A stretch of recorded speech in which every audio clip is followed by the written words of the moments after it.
Welcome back to the Look Up Podcast, everybody. This is episode 14. Episode 14. Nice.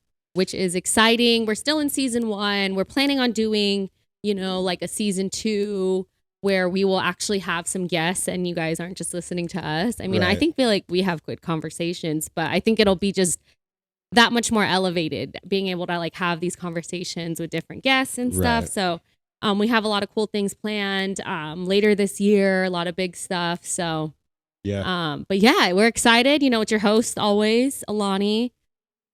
And Roman. You already know it. I don't think we introduced ourselves in the last episode, and I just thought of that right now. So I don't think we did. I don't think we did. I was thinking about that earlier. Yeah. But we're in a new setting. We are in our living room. If you're watching on YouTube, we're also filming again. We didn't film couch dupe. We didn't film our last episode, and I was like, what? Let's just get back to kind of like just being more consistent and being back on, what we've been doing and like Right. kind of was like talking about in the last episode, just like following through on the assignment and continuing to just stay consistent and stay disciplined and continue Right. to have that work ethic. And having that month break, I feel like was necessary because it had me to reflect and things like that. And I think now I'm ready. So Right. Because you never know who you are impacting when you're doing things like this. You think because your numbers are so low or your numbers aren't where you want them to be, you're not making a difference in this world, but you are. Right. Even if you get one view or are you one comfortable? listen. I feel like you or keep one turning download. you keep like looking all the way back. Are you comfortable? You We'll want me to come up move here with me. I feel like You I'm gotta come up gonna to the- move. I'm gonna move back. I'm like I'm laid Well, I laid can't- up. I'm on I my can't move- sofa. The reason why I can't move back is because my Oh, your mic's not that long. my mic cord isn't that long, but I can I'll get a little bit laid up. A little but, comfy. I'll get a little bit comfy, but yeah. No, maybe- but that's a good point. That's true. yeah. So just never Yeah. think that that people aren't impacted by what you're doing and how you're rocking. So Right. you threw me I off. remember I was watching not watching, but I was like reading that one comment that you show me like on our YouTube and someone Right. calling us, like the Look Up team, and like just knowing that there's a team behind all of this that's listening and supporting and like learning, because like not only does it feel like we're pouring into people, but knowing that like they're actually feeling fed and nourished from what we're saying. And that I feel like when they send that love like right back to us, like it's just like we're a team, It's like we're reassuring. together. Yeah. It's definitely reassuring. So I think it's definitely a great thing. Yeah. And valuing that stuff, I think is very important. Right. I think I said it in mine, the one that I did by myself, is that we need to learn how to praise through the victories, and we need to know how to praise through the struggles. You know what I mean? Mm-hmm. Like we can give thanks through all of those parts of our lives. And like I said before, I think for sure I'm guilty of not just being thankful in any part of my life. You know what I mean? Not even when we're winning or when we're down. So for the person who left that comment, thank you. Yeah. It's That just made our like day. it's the little things that you just learn to be, so grateful for. Right. And just knowing that like we weren't ever meant to do life alone. And No. so just having a community that's always around you, you know what I mean? That is like with you. And there's been like so many prayers of me and I still do, like still praying like, God, like I want, a good community of friends around me, and like I want them to all know you and to believe in you and to follow you, and I want them to all be striving towards something and just excited about life and filled with a lot of like happiness and joy. Like I want more friends like that. And I think in little ways, like he's been showing that to me. I think just not in ways that I expected it to look like, but in little things like, like a comment here or there, like someone saying they support, or like they even just like a post I made on Instagram or TikTok. I feel like that's slowly showing that we have a community of other people that, I guess, for lack of a better words, just believe in us, and like that, like continue to want to follow. And so I think it's just looking at prayer as that, like, again, like it may not ever come up how you're expecting it to, Right. but it's going to come up in just the way that you need it to, Right. you know? Yeah. and it's like your prayers being answered. Yeah. Your prayers being answered. And I hate continuing to reference back to my episode. Clearly, he loves his episode. But I said something that my mom says all the time is that, God doesn't show up when you want him, but he shows up right on time. Yeah. Right? Yeah. He's always on time. Yeah. He doesn't work on your clock. He works on his.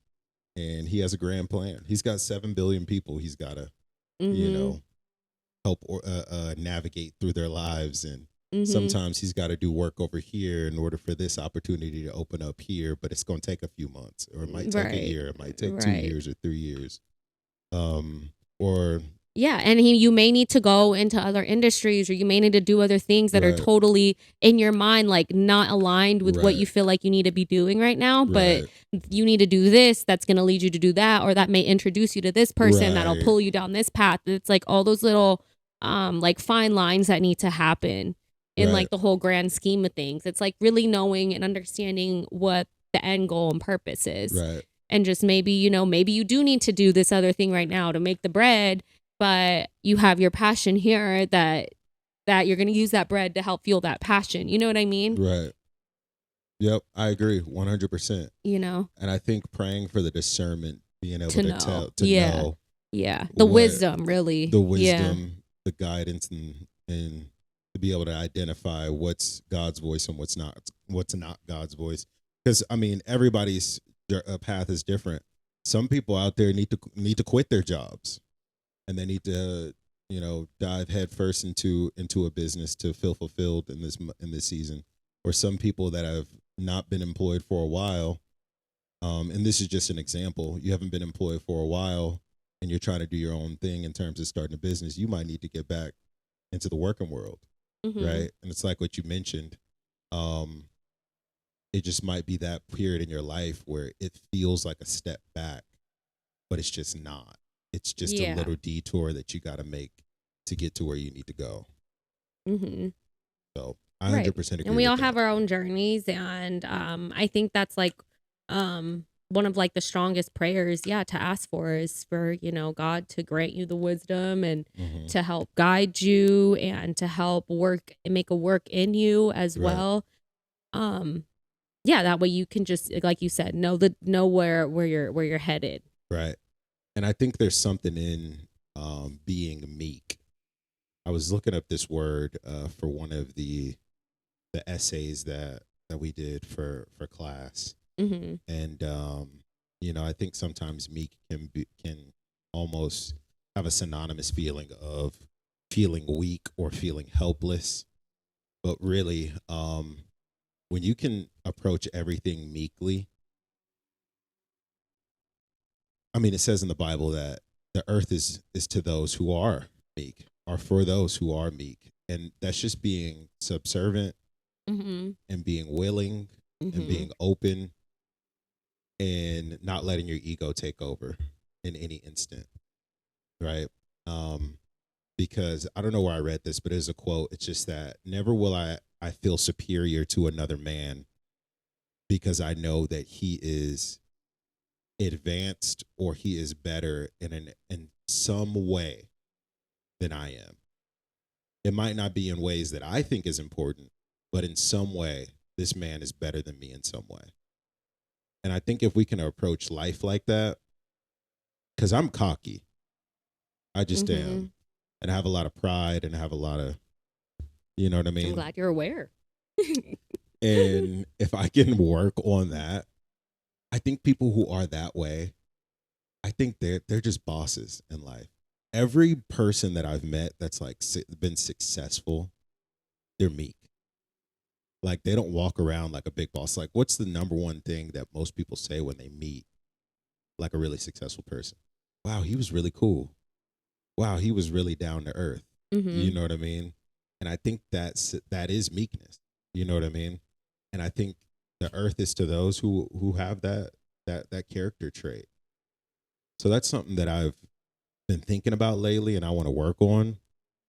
And why can't I just walk in my life being kind to people, treating people right, and doing things the right way? always, even when I don't feel like anyone's looking. Yeah, like today, this morning, I went to yoga. Yeah, and one of the like people that were in yoga class, they like went up to Jennifer and they were like, and she was telling me about this afterwards when we were leaving, and she's like, "Oh, he just asked me. He was just like, hey, can I ask you a personal question?" And she was like, "Yeah, like of course." And he asked, like, "Do you know the Lord?" And she's like, "Yes, of course." And he's like, "I could just tell." And he's like, "And Nick too?" And she's like, "Yes." And he was like, "I just knew it." He's like, "I could just feel this sense of family from you guys." And like I can feel that. And like, Jennifer, when she's telling me this, she like is smiling from ear to ear. Like this is one of, and I said it, I was like, that's one of like the best compliments you can get, that they can feel the love that you have for God. They could feel that through you. And he asked, and he was like, "So, what church do you go to?" And she was telling him what church they go to. And he was like, "Wow, my prayers have been answered. Like I've been praying about like wanting to find a church, and then like I come across you guys, you know what I mean?" And I mean, I know we felt that way before when we first met them. And I think it's just, I feel like one of the greatest things that we can do is to live out in our life like our own ministry.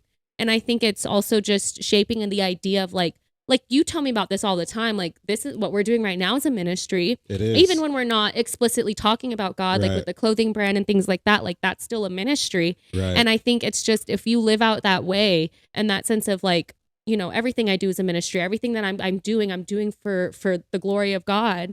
And I'm going to do my best at it because I always will give my best to him. Other people will then like feel that. And like, so like to your point of just talking about like, why can I just be nicer to people and all of that? Like, exactly. Like, I think that is just such a beautiful way to live, because other people will then feel that from you. You know what I mean? And like, it's true. Yep. They'll notice it and they'll feel the love and they'll feel all of that.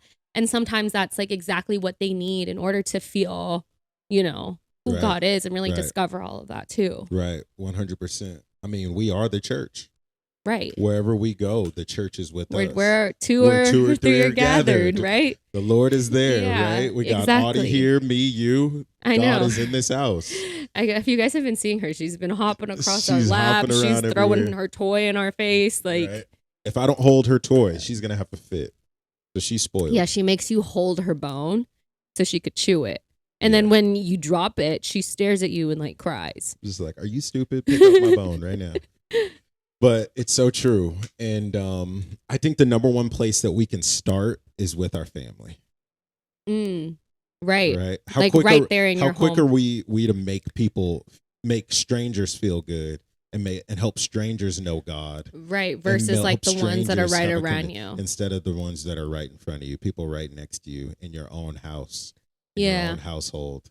Right. Like make the people that you live with, I mean, like feel good, like your spouse, or if you're still with your parents, like your parents, your siblings, your sister, and like let them feel that change from you, because like when God does take a hold of your heart, I mean, you almost are a little different, you know what I mean? Like you do want to speak different, and you do have more compassion and things like that. And so why not show that to the people that are right next to you? Right. It's so true. It's very, very important. And that's something that I definitely have to work on. I don't have the greatest relationship with my brothers and stuff like that. And I want to fix that. It's just like, man, why do we have to let tragedy bring us together? You know what I mean? Why can't we just always just be have unified and have love for each other and be tight? I mean, tragedy has to bring family together. Oh, that sucks.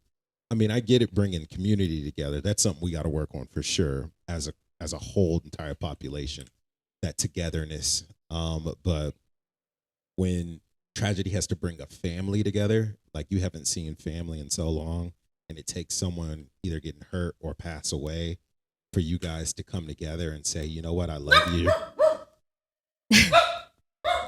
She had to make a point. She had a point. That's something that we got to fix. Right. Ooh. So, for sure. No, that's true. And I think, man, it's like, if you have the time to do it now, do it now. I remember used to think like, okay, well, I need to focus on like my career and my success, and I need to chase that. And then when I have all of that, then I can spend time with my family. Right. But That's wrong. That's wrong because, look, there's just one thing that I've learned over the past like 5 years from like, because I did do that. Like We did that. We had people in our lives that we considered mentors at the time that told us like that look, success mentality. That your success matters. You can't be spending time with family. You can't be spending time with friends. You can't be going to barbecues. You need to have that delayed gratification. You got to be like, and basically, really unhappy. And I think that's why we reference so much of like Jamal and like what he preaches, and just that millionaire. Right. And that you don't need to sacrifice all of that. Right. You can have both. Right. And like, I mean, we even talked about it in our last episode of, how you were just saying, like, it all bleeds in together. Yep. Like success in one area bleeds into the other areas. And so there was another thing that I saw in one of the relationships from those people that we used to associate with. And, he was always the guy that was telling us, like, don't spend time with your family. Like, I never see my mom and all this. And he has, like, the worst relationship with his mom. And now that he, I guess, supposedly now even has time in his life and has a lot more money than way before, they still have no relationship. And so that just kind of proves and shows that, like, I mean, if you spend all this time, like, hating on all the people that are closest to you because they, quote unquote, don't sit on the same page as you, or they're not going in the quote unquote same direction as you, like when you do finally make all that success and have all that money, you're going to have no one sitting in your corner. You stepped on all of them. You need to just treat everyone around you and spend time with everyone around you. And also, it's just like, you never know when your last day is. I mean, my brother died at 16. No one knew he was going to die at 16, right? Like no one knew that. But and like sometimes I even look back and I'm like, man, like I kind of regret that year, like right before he passed away, is when I was away. That would have been his last year. Exactly. And I was not talking with him at that time, like, because I was so focused on like getting success and all this kind of stuff. Right. And it's just like, really too, at the end of the day, like, is that the only thing that really matters to you, is just making a success and making what is it for in the first place? Right. I guess is the better question. Right. Why are you doing it in the first place?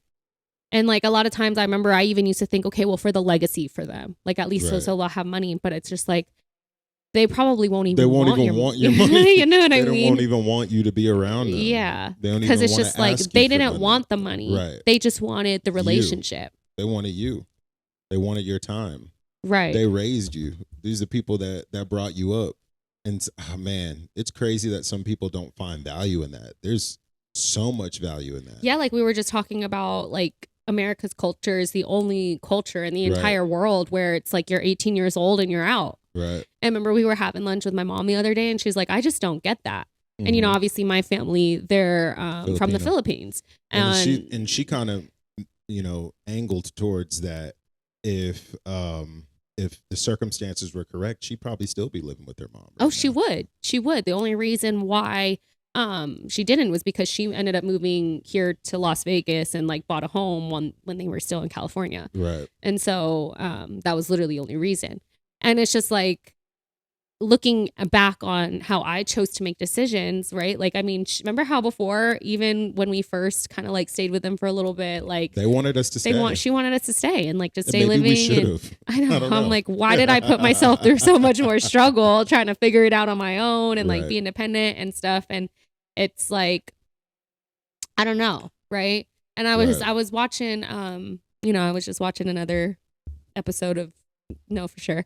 And B. Simone was just talking about, and she started crying that like she doesn't have a good relationship with her mom. And she's like, I did make so much sacrifice and like to, because she was chasing her career for the past decade, that she really like missed a lot of the things in her family. She's like, I missed my grandpa's funeral because it was just obviously like so last minute, obviously what kind of funerals ever like planned on time, but like, cause she was just so busy with like chasing all of her career. And she goes, she's like, I needed to leave my grandma's house. I needed to move to be able to have what I have now. But, if you can fix it, especially with your family and stuff like that, like don't let years go by. Well, you're not speaking to people and you're locked in, and you turned into you're turning into a savage right now. Right. For what? And I think that ended up bearing a lot of my loneliness. Yep. And that's where all this anxiety and this depression and all of this stuff that our generation suffers from.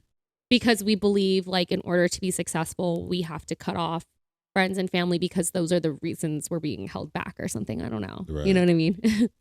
Kind of funny now to think of it like that way. Right. But we believe that to our core. I mean, I know you even stopped talking to your mom for like 2 years. Yeah, which is a long time, especially when you were like best friends. I was your best friend, you know? Yep. And even when you said best friend, I'm like, no, she wasn't my best friend. You know what I mean? Like, that's the reflex. And it's just like, why? Why is that bad? And I even know, like, sometimes now, because sometimes you'll be like, oh my gosh, you love your mom. And I'm like, no, you know what I mean? Like, because as if that was like an insult. And you're like, why it's should okay. you not? Why should you not? I know, I'm a cry. Right. She brought you into this world. She's the vessel that brought you into this world. And that was literally chosen to be the steward over your life until you were ready to take responsibility over your life. So why would you not value your parents, your mom, your dad, right? And fix those relationships that that you have in your life. They're very important. Family is everything. There's a whole chapter in the Bible that's dedicated to family. It's called Numbers. If it wasn't important, why would they put lineage in the Bible? You know what I mean? Wow. Yeah. And us chasing after this individualistic, it's a worldview that we've learned in class. This individualism is killing us. Well, it's and what is church? It's unity. It's community. And I was even thinking of like when you just brought up that term individualism, like what they say, like modern day Satanism. I was watching this video and they were talking about like they're Satanists or something. And oh my gosh, I'm crying. I sound like stuffy. But there was like, but they were basically saying that like, okay, well, we're not like the type that do rituals and it's not all that crazy stuff you see in movies. Like we're modern day Satanists and it's all about just basically like believing in the power of yourself and like that you can do everything. And it's like kind of funny because it's just like when you even think of the whole story of who Lucifer was, it's that he just believed he could do it all and he didn't need God. And that led to the downfall and to all this like sin and suffering. So it is true. So it is true that individualism is almost like, I don't want to go so far as say it is Satanism, but it's just that whole idea of that, like, I don't need anybody and I need to do it all on my own. Well, the Bible never says anything like that.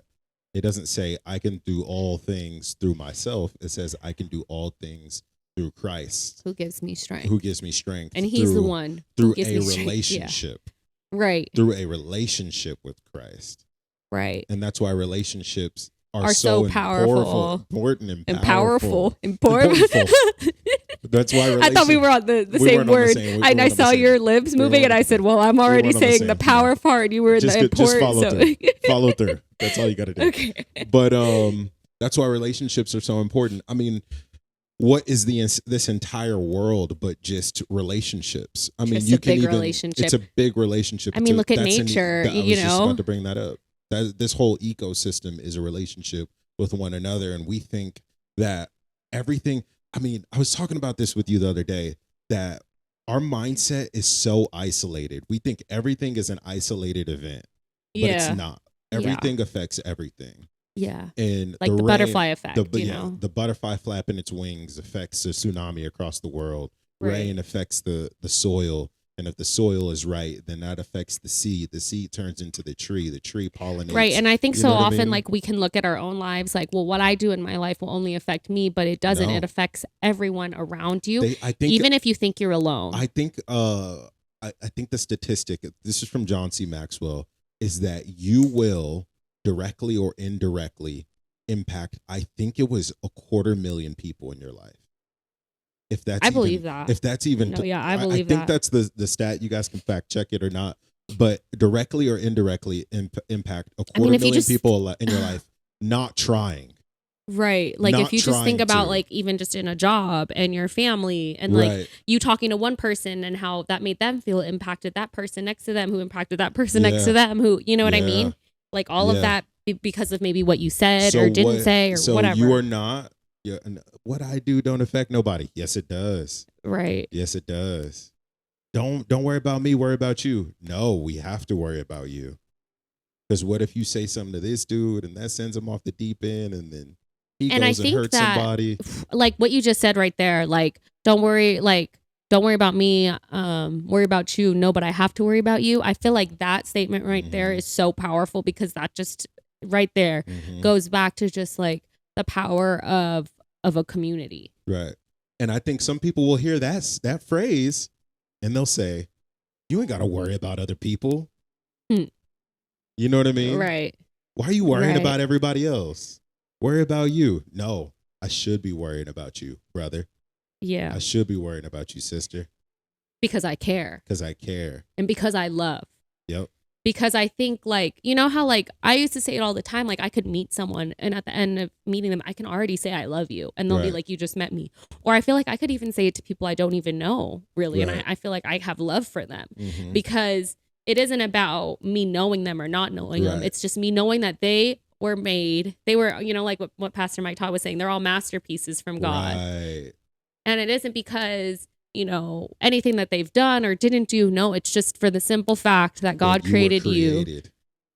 And he created every single one of us. Intentionally. Right. So I can love you. Right. Right. It wasn't on accident. He wasn't like, oops.